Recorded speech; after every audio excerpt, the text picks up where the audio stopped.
Ledger line அப்படின்னா என்னென்னா, staff தாண்டி மேலேயும் நோட்ஸ் வரும், கீழேயும் நோட்ஸ் வரும். இப்போ கீழே இமேஜினரியாக வர அதை வந்து நம்ம எப்படி பார்ப்போம் அப்படின்னா, இந்த மாதிரி லைன்ஸ் போட்டிருப்பாங்க, அது மேலே நோட்ஸ் வந்துருக்கும்.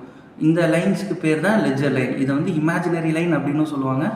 அதே மாதிரி கீழே வரவும் செய்யும், மேலேயும் வரும். இதுக்கு பேர் தான் ledger line. Triple cleft, pass cleft, இதை பற்றி இப்போ நம்ம பார்க்கலாம். இப்போ ட்ரிபிள் கிளெஃப் அப்படின்னா, இது வந்து ட்ரிபிள் கிளெஃப் வந்து எதை டினோட் பண்ணுது அப்படின்னா, ரைட் ஹேண்டை டினோட் பண்ணுது. இது வந்து also known as G cleft. இதை வந்து எப்படி வரையணும் அப்படின்னா,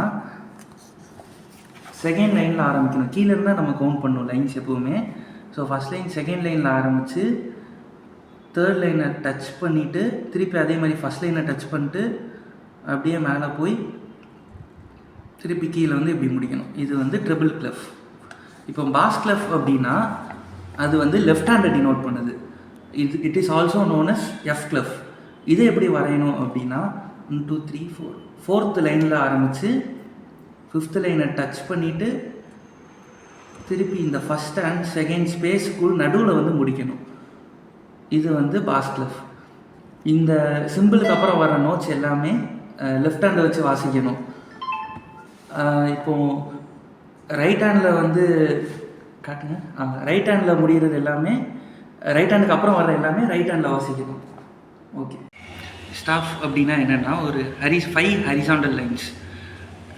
அந்த லைன்ஸில் தான், லைன்ஸ்லேயும் ஸ்பேசஸ்லேயும் தான் நோட்டேஷன்ஸ் இருக்கும். ஸ்டாஃபில் வந்து 5 லைன்ஸ் இருக்கும், 4 ஸ்பேசஸ் இருக்கும். 5 லைன்ஸ் வந்து என்னென்னா இதெல்லாம் first line, second line, third line, fourth line, fifth line. இந்த 2 லைனுக்கும் நடுவில் இருக்கிற ஸ்பேஸ் வந்து ஸ்பேஸ் அப்படின்னு. First space, second space, third space, fourth space. 5 லைன்ஸும் 4 ஸ்பேஸும் சேர்ந்தால் ஸ்டாஃப். இதில் தான் மியூசிக்கல் நோட்டேஷன்ஸ் இருக்கும். இந்த நோட்டேஷன்ஸை பார்த்து தான் நம்ம கீபோர்டில் வாசிப்போம்.